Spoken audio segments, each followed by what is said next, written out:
Hello everybody, आज की इस वीडियो में मैं डिस्कस करने जा रहा हूँ कुछ इम्पोर्टेंट प्रॉब्लम्स।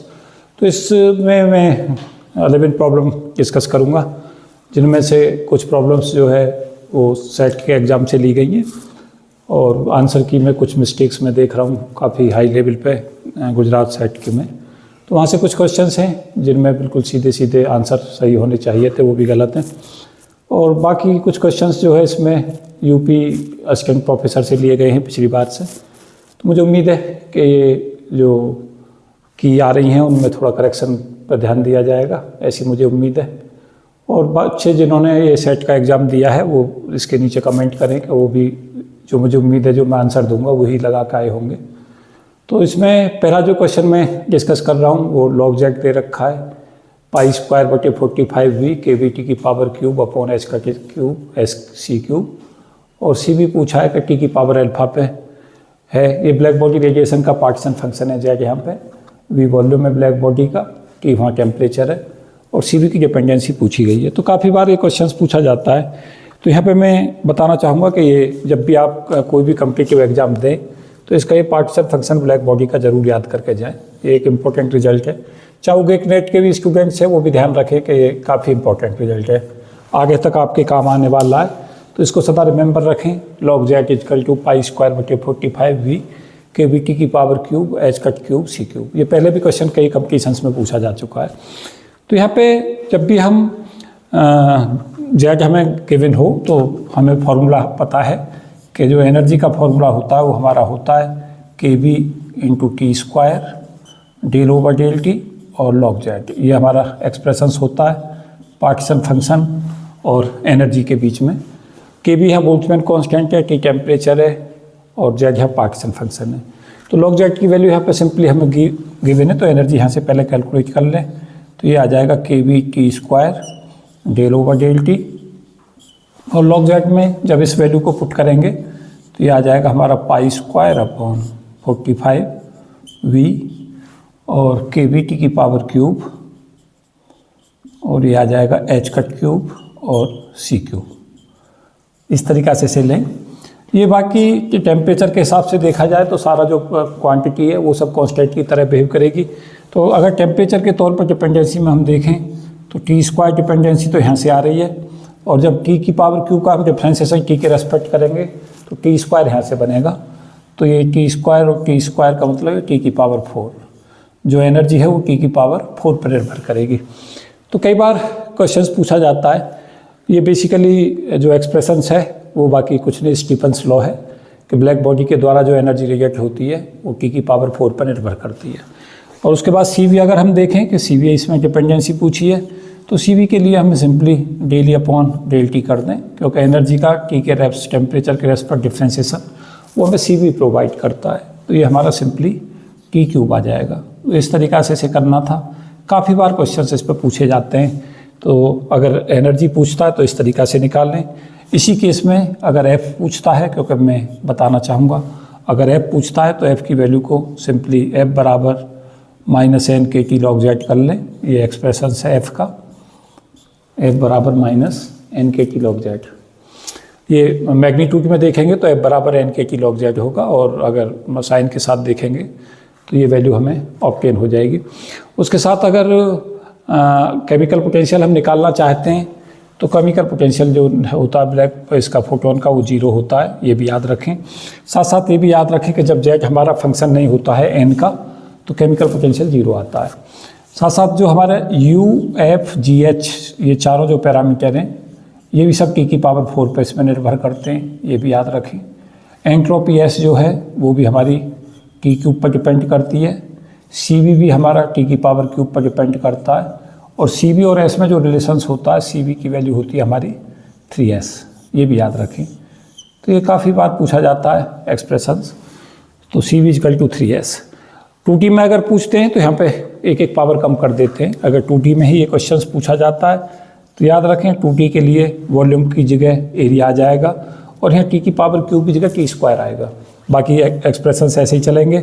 ये कांस्टेंट क्वांटिटी है, तो वहाँ पे 2D के लिए जैक जो होगा लॉग जैक की वैल्यू अगर हम देखें तो लॉग जैक जो आएगा वो एरिया पे निर्भर करेगा और T की पावर 2 पे निर्भर करेगा। तो जब यहाँ पे हम एरिया और टी स्क्वायर की डिपेंडेंसी पे जाएंगे तो यहाँ पे जो हमारी एनर्जी है वो हमारी निर्भर करेगी टी की पावर क्यूब पे। सी वी जो निर्भर करेगा वो करेगा हमारा, इसका ये डिफ्रेंसिएशन करेंगे तो टी स्क्वायर पे, और एस जो है वो एंट्रोपी वो भी टी स्क्वायर पर निर्भर करेगी, और सी वी और टी में जो रिलेशंस होगा वो सी वी बराबर 2s होगा।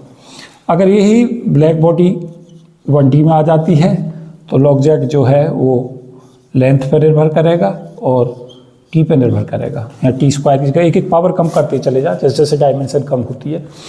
उसके बाद जो एनर्जी है वो हमारी डिपेंडेंसी के तौर पे जो आएगी, जब हम यहाँ से डिफ्रेंसिएशन करेंगे तो एक एक पावर कम करते चले जाए तो ये टी स्क्वायर पर डिपेंड आएगा। सी वी जो है वो हमारा डिपेंड करेगा टी के ऊपर, एस जो है वो भी निर्भर टी पे करेगा, और सी वी की वैल्यू जो है वो एस होगी। तो ये इम्पोर्टेंट है, मोस्ट इम्पॉर्टेंट में से कहूँगा जो मैं डिस्कस कर रहा था। काफ़ी उम्मीद की जाती है 3G से 2T पे क्वेश्चन आता है, और सी वी की वैल्यू यहाँ जो है वो 2s होती है, और यहाँ सी वी की वैल्यू s के इक्वल होती है, s 2s 3s ऐसे चलते हैं। 1D में सी वी और s इक्वल होते हैं, और 2D में सी वी 2s के इक्वल, और 3D में सी वी 3s के इक्वल। इस तरीक़ा से चले जाते हैं। यहाँ पे अभी UFGH की जो वैल्यू है वो जो निर्भर करेगी, जैसे एनर्जी करेगी वही टेम्परेचर की क्यूब पर निर्भर करेगी, और यहाँ पे भी जो एनर्जी जैसे निर्भर कर रही है UFGH की वैल्यू उसी तरीक़ा से डिपेंड करेगी। तो डिपेंडेंसी कर ले, पूरा का पूरा एक्सप्रेशन रिवाइज करके चलें। यहाँ से क्वेश्चंस की सदा उम्मीद रहती है, काफ़ी बार मैं क्वेश्चन देखता हूँ इस पोर्शन से।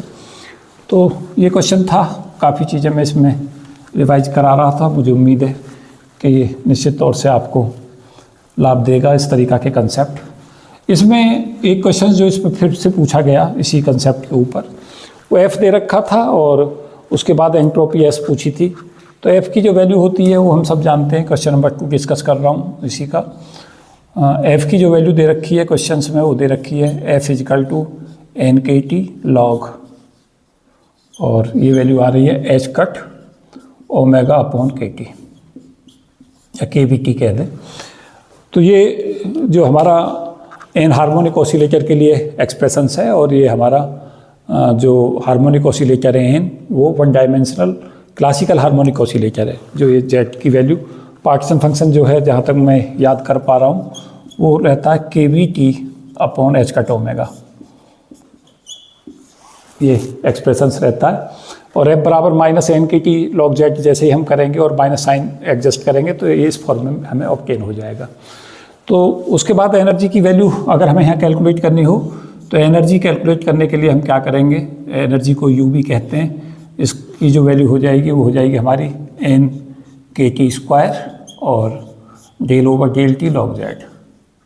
ये पुट कर दें तो ये वैल्यू सिंपली हमें ऑब्टेन हो जाएगी NKT स्क्वायर, और del/T करेंगे लॉग जेड का तो ये वैल्यू हमें ऑब्टेन हो जाएगी यहाँ से 1/T। लॉग जेड का डिफ्रेंसिएशन करेंगे तो ये del/T लॉग जेड में यहाँ T आ रहा है, लॉग T आ जाएगा, और लॉग T का जो डिफ्रेंसिएशन करेंगे वो 1/T। तो यहाँ से T ये पावर कम हो जाएगी तो ये हमारी U की वैल्यू आ जाएगी NKBT। अब हमारे पास F का जो एक्सप्रेशंस होता है वो होता है F equal to U minus TS। मैं लगातार डिस्कस कर रहा हूँ इन एक्सप्रेशनों को। F जो होता है हेल्महोल्ट्ज़ फंक्शन, उसकी value internal energy minus TS के इक्वल होती है। तो यहाँ से TS की वैल्यू सिंपली कैलकुलेट कर लें। TS हमारा हो जाएगा U, इधर जब इसे लेकर आएंगे तो U माइनस F, और U की वैल्यू पुट कर दें, U हमारा हो जाएगा यहाँ से NKT, और F की वैल्यू इस फॉर्म में लिखी जा सकती है, माइनस माइनस साइन कॉमन निकाल दें, इसे मैं लिख सकता हूँ NKT और log KT upon H cut omega, क्योंकि माइनस एक साइन है और एक माइनस यहाँ से ले लूँगा तो ये हमारा इस फॉर्म में मिल जाएगा। इसी फॉर्म में आंसर दे रखा था, NKT यहाँ से कॉमन निकाल दें तो ये NKBT एन हार्मोनिक ऑसिलेटर है, ये वैल्यू मिल जाएगी 1 plus log KBT upon H cut omega. इस फॉर्म में आंसर था जो हमें मार्क करना था।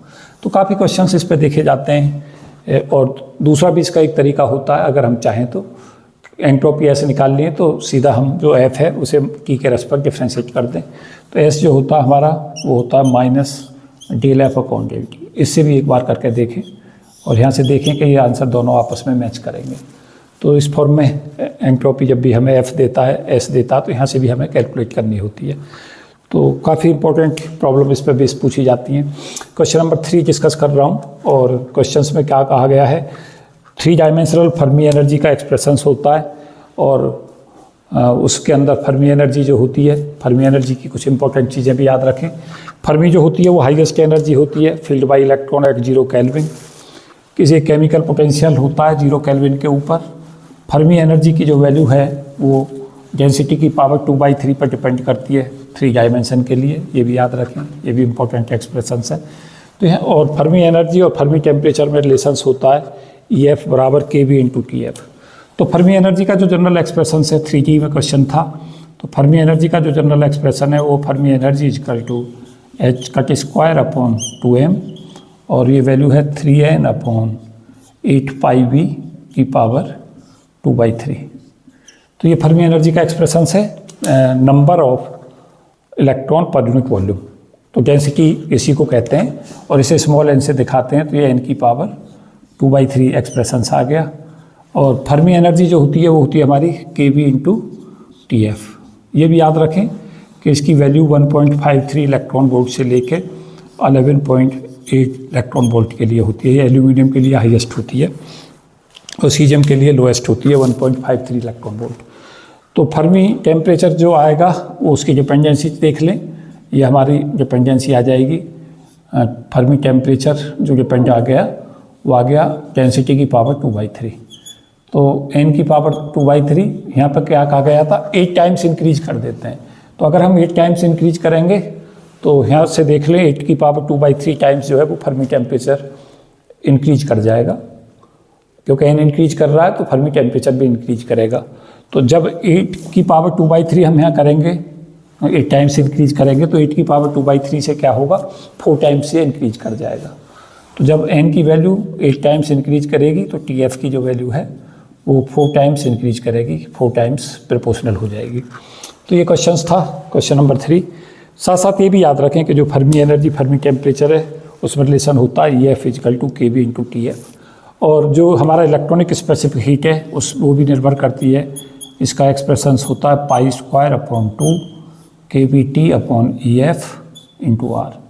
ये भी इंपॉर्टेंट एक्सप्रेशन है। तो इलेक्ट्रॉनिक स्पेसिफिक हीट जो है फर्मी एनर्जी के इन्वर्सली प्रोपोर्शनल होती है, ये भी याद रखें। यहाँ से क्वेश्चन आ सकता है। CVE जो होता है वो टेम्परेचर के डायरेक्टली प्रोपोर्शनल होता है और इन्वर्सली प्रोपोर्शनल होता है फर्मी एनर्जी के। तो यहाँ से क्वेश्चंस काफ़ी मात्रा में पूछे जाते हैं इस पर बेस। तो मैं डिस्कस कर रहा था 3 डायमेंशनल। और ये भी याद रखें कि जो एवरेज एनर्जी है और फर्मी एनर्जी के बीच रिलेशंस होता है 3/5 EF, ये होता है 3D में। ये भी इम्पोर्टेंट एक्सप्रेशन है। इनमें 3D में कई बार EF देता है, एवरेज एनर्जी पूछ लेता है, तो यहाँ से सिंपली हम एवरेज एनर्जी कैलकुलेट कर सकते हैं। 2D में अगर पूछता है तो एवरेज एनर्जी की वैल्यू होती है हमारी EF/2, ये 2D के लिए रिजल्ट है। और 1D में जो एवरेज एनर्जी होती है वो हमारी होती है EF/3। तो ये याद रखें, तीनों ही रिजल्ट हमारे इम्पोर्टेंट हैं। डेंसिटी ऑफ स्टेट भी याद रखें। डेंसिटी ऑफ स्टेट जो होता है वो E की पावर -½ होता है डिपेंड 1D में।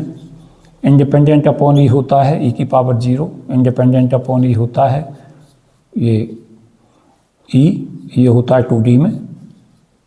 और E की पावर ½ जो डिपेंड करता है वो हमारा करता है 3D में। तो ये जो डिपेंडेंसी हैं ये सारी 6 के 6 रिजल्ट इम्पोर्टेंट हैं। काफ़ी बार ये क्वेश्चन इन पर बेस पूछे जाते रहते हैं, तो ये याद रखें, महत्वपूर्ण रिजल्ट्स हैं। मैंने फिर से रिवाइज कराया है, लगातार इनमें मैं डिस्कस करता रहता हूँ। काफ़ी बार क्वेश्चंस मैं देखता हूँ इनमें से पूछे जाते रहते हैं और काफ़ी ज़्यादा क्वांटिटी में ये क्वेश्चंस पूछे जाने वाले क्वेश्चनों में हैं। तो उन सब चीज़ों को, उन बिंदुओं को डिस्कस कर रहा हूँ। चाहे असिस्टेंट प्रोफेसर्स की तैयारी करने वाले स्टूडेंट हैं, चाहे गेट नेट, बार्क जज के फर्जेम, सभी में ये क्वेश्चंस जो पूछे जाते रहते हैं। क्वेश्चन नंबर 4 डिस्कस कर रहा हूँ। एक मास m1 का पार्टिकल है, वेलोसिटी v1 से मूव करता है एक बॉडी की तरफ जिसका मास m2 है और जिसकी वेलोसिटी v2 है। दोनों आपस में कोलिजन करते हैं, टकराते हैं। पूछता है सेंटर ऑफ मास की वेलोसिटी कैलकुलेट करें। तो सेंटर ऑफ मास की वेलोसिटी के लिए क्या होगा, इस तरीका की ये प्रॉब्लम है। प्रॉब्लम नंबर 4 डिस्कस कर रहा हूँ। मास m1 है, वेलोसिटी v1 है, मास m2 है, वेलोसिटी v2 है। तो जब ये दोनों कोलिजन करेंगे उससे पहले, कोलिजन से पहले मोमेंटम निकाल लें।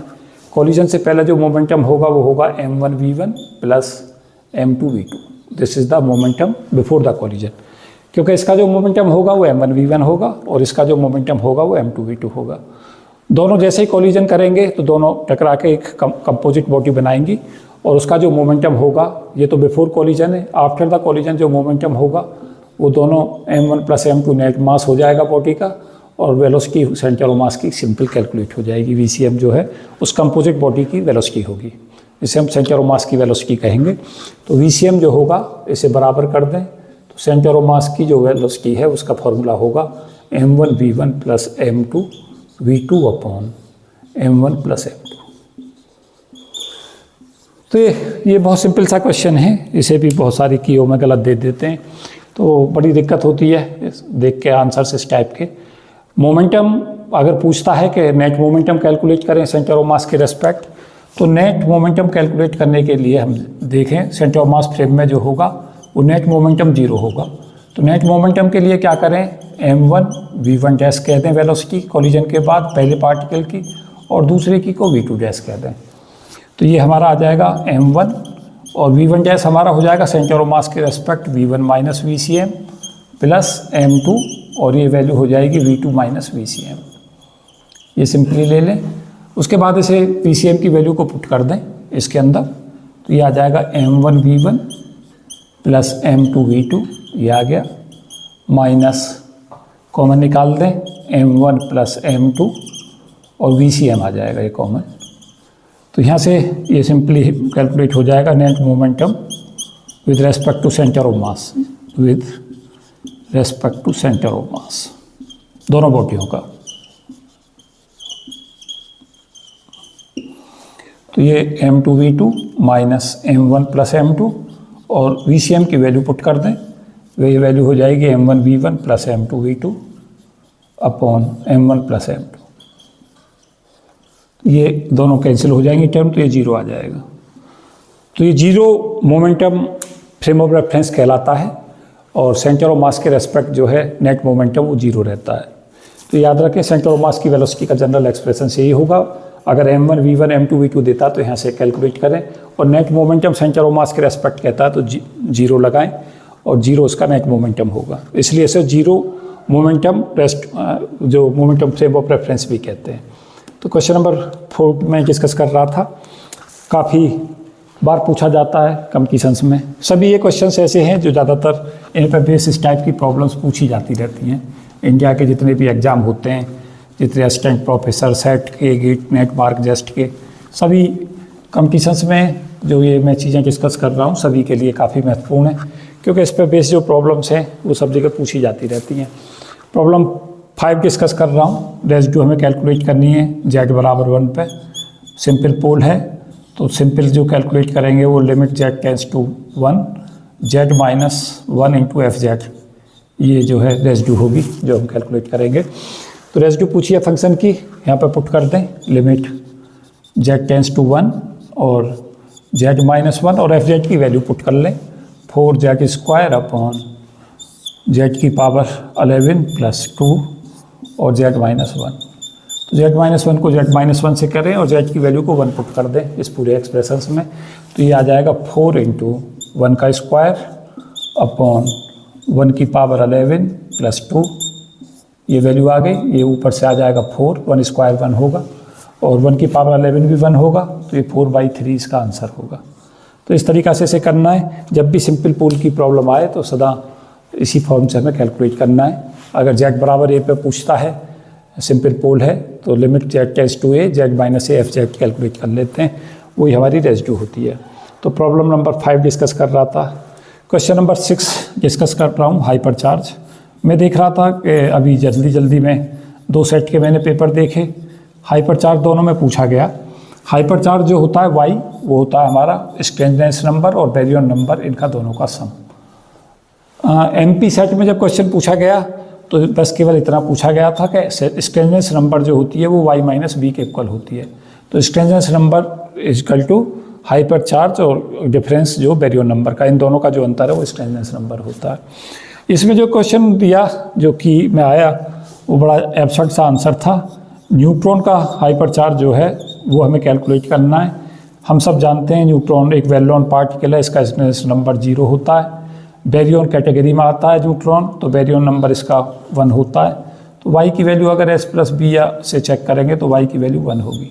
सिंपल कैलकुलेट हम इसे कर सकते हैं। तो हाइपरचार्ज को कैलकुलेट करने के लिए हमें क्या करना होता है, स्ट्रेनथ नंबर और बैरियन नंबर का सम करना होता है।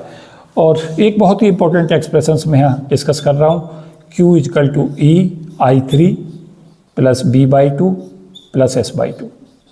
किसी भी फैमिली में अगर baryon number, strangeness number, third component of isospin पता है तो यहाँ से हमें ये फ़ायदा मिलता है कि अगर हमें चार्ज पता है, इनमें से कोई भी एक प्रॉपर्टी ज्ञात है तो बहुत प्रॉपर्टियों के बारे में भी हम ज्ञात कर सकते हैं।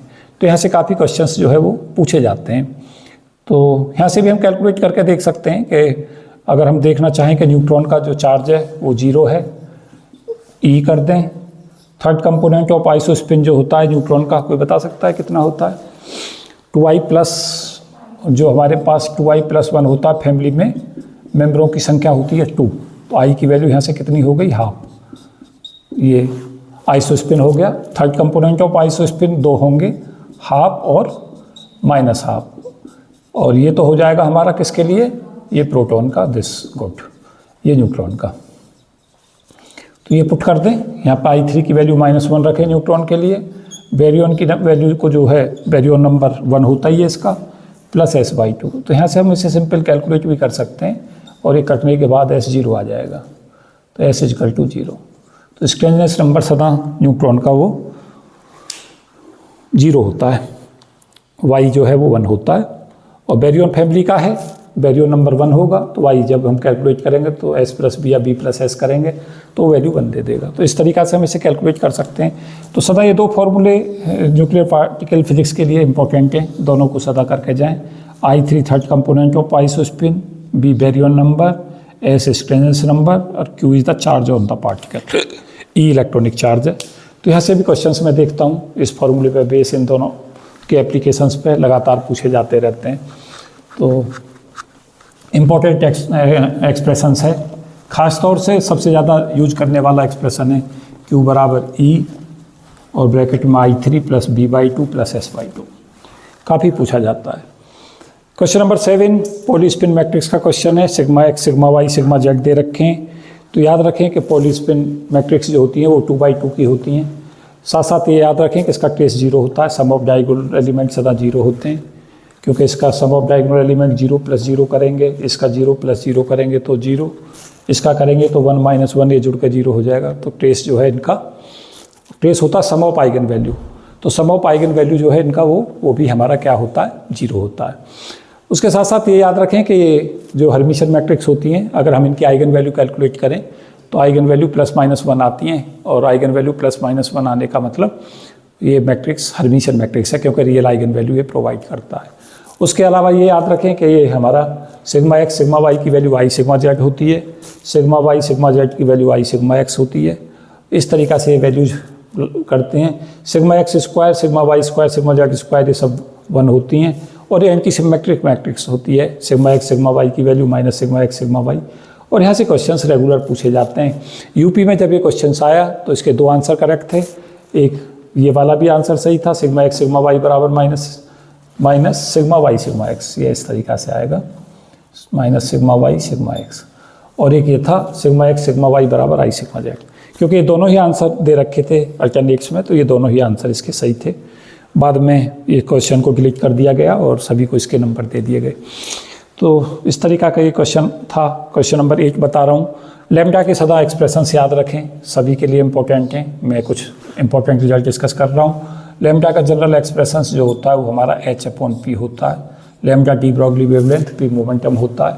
अगर यही क्वेश्चन एनर्जी में पूछता है, काइनेटिक एनर्जी की फॉर्म में, तो H की वैल्यू होती है P की जगह √2m रख दें, m मास हो जाएगा पार्टिकल का, ये काइनेटिक एनर्जी हो जाएगी। उसके अलावा यही अगर एक्सप्रेशंस इलेक्ट्रॉन के लिए पूछता है, पोटेंशियल डिफरेंस V अप्लाई करता है, तो 2m और E की जगह पर रख दें E × V। V यहाँ पर पोटेंशियल डिफरेंस है। साथ साथ ये भी याद रखें कि अगर इसे सॉल्व करेंगे इलेक्ट्रॉन के लिए तो ये वैल्यू √150/V एंगस्ट्रॉम आएगी। कई बार V देता है, लैम्डा पूछता है, तो इस फॉर्मूले को पुट करके सिंपली कैलकुलेट कर लें। और अगर रिलेटिविस्टिक में पूछता है तो SC/√काइनेटिक एनर्जी और kinetic energy plus m0c² form में आएगा आंसर, ये भी याद रखें। और साथ साथ ये भी ध्यान रखें कि लैम्डा की वैल्यू जो होती है, अगर इलेक्ट्रिक फील्ड अप्लाई होता है तो लैम्डा की वैल्यू होती है h/e/t। अगर इलेक्ट्रिक फील्ड E अप्लाई हो रहा है, t टाइम तक अप्लाई हो रहा है, तो लैम्डा की वैल्यू होती है h/e/t। D lambda upon dt की जो वैल्यू होती है वो होती है हमारी -h/e/t²। ये भी इम्पोर्टेंट है, काफ़ी पूछा जाता है। तो ये सारे एक्सप्रेशंस इम्पोर्टेंट हैं। साथ साथ थर्मल में याद रखें कि लैम्डा की वैल्यू थर्मल में होती है h/√2m, और ई की जगह पर रख देते हैं F/2 kT। Degree of freedom अगर हम F लें तो एनर्जी का फॉर्मूला होता है F/2 kBT। याद रखें कि F यहाँ पर डिग्री ऑफ फ्रीडम है, 1D के लिए 1 लें, 2D के लिए कितनी लेनी है वैल्यू F की? हाँ जी, 1D के लिए 1 डायमेंशन, 2 डायमेंशन और 3D। अब ये देख लें क्वेश्चन किस टाइप से पूछा गया है। 1D के लिए वैसे जो एनर्जी होती है, एवरेज एनर्जी की वैल्यू जो होती है वो हमारी ½ kT होती है। 2D में जो होती है एनर्जी वो 2 × ½ kT होती है। याद रखें, यहाँ पे सीधा एनर्जी की जगह पे रख दें। ये हमारी जो वैल्यू है यहाँ पे होती है 3 × ½ kT, 3 डायमेंशंस में।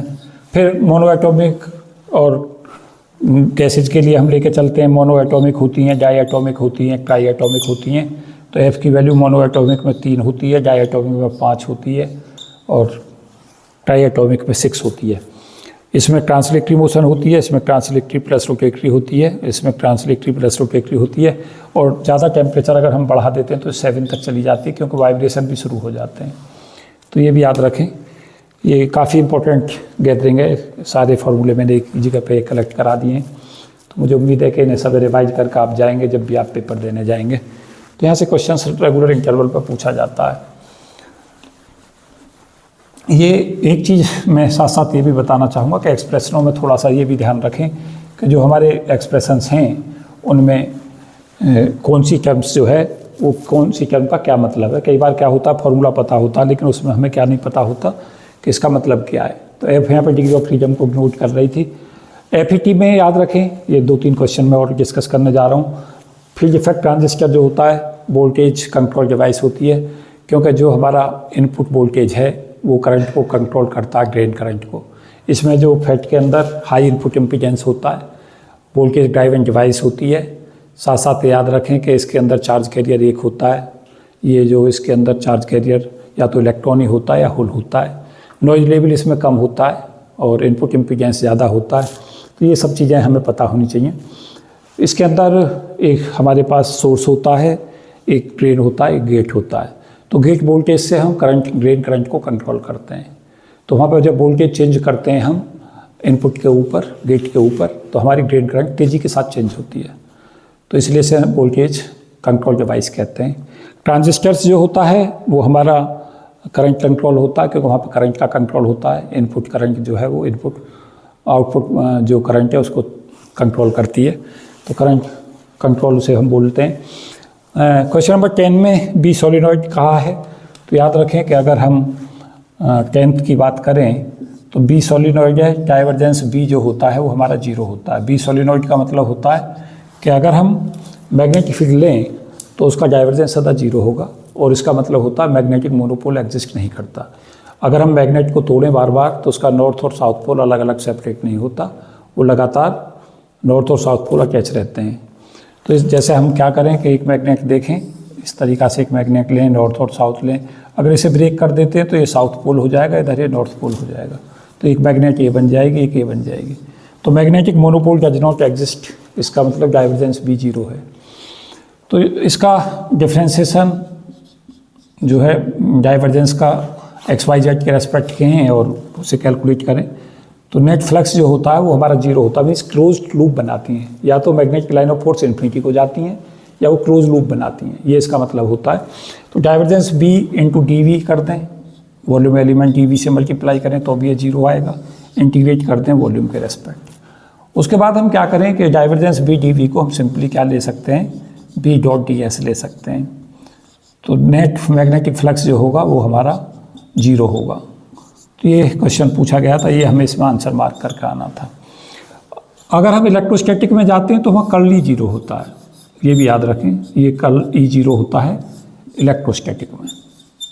और कुछ इंपॉर्टेंट चीज़ें मैं यहाँ बताना चाहूँगा।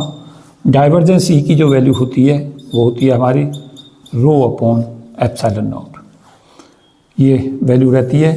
रो जहाँ पे वॉल्यूम चार्ज डेंसिटी है, ई इलेक्ट्रिक फील्ड है, और डाइवर्जेंस भी जीरो होता है। कर्ल ई की वैल्यू जो होती है वो जीरो होती है इलेक्ट्रोस्टैटिक में, और कर्ल ई जीरो होने का मतलब होता है कि जो इलेक्ट्रिक लाइन ऑफ फोर्स हैं वो टेंजेंशियल होती हैं।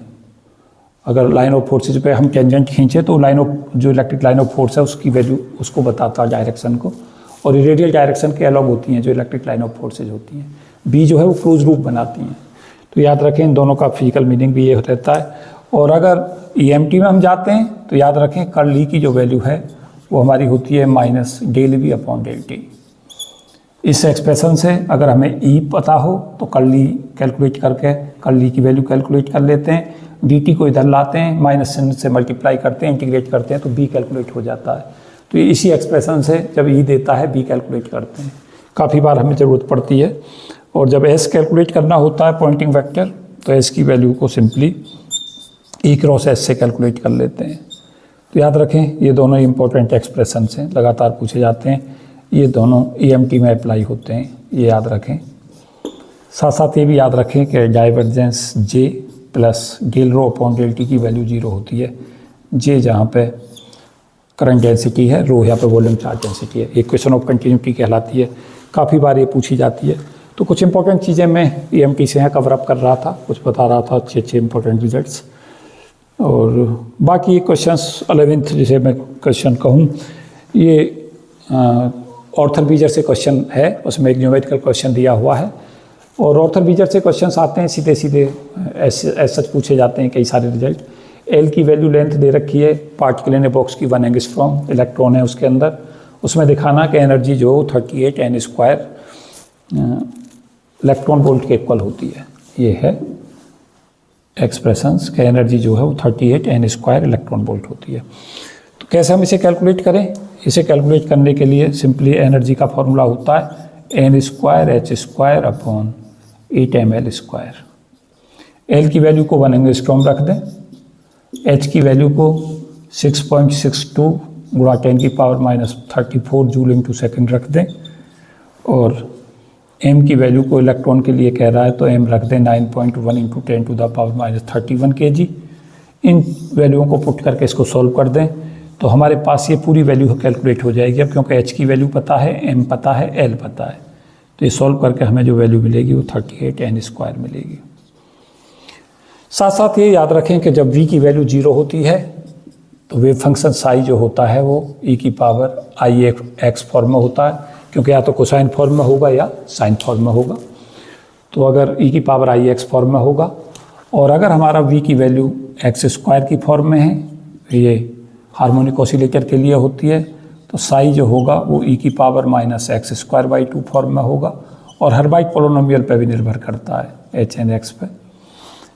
साथ साथ ये याद रखें कि v की वैल्यू जब 1/r होती है तो एनर्जी जो होती है वो 1/n स्क्वायर पर डिपेंड करती है, या एनर्जी जो है वो n प्लस हाफ पे निर्भर करती है। तो काफ़ी डिपेंडेंसियों पर क्वेश्चन बेसों पर क्वेश्चंस पूछे जाते हैं, इन फॉर्मूलों पर क्वेश्चंस पूछे जाते हैं। तो काफ़ी महत्वपूर्ण चीज़ें इस वीडियो में मैं कवर कर रहा था, बहुत सारी चीज़ें कंसेप्चुअल इसमें डिस्कस की हैं मैंने। तो इस वीडियो में इतना ही। Thank you and best wishes for all of you. जय हिंद।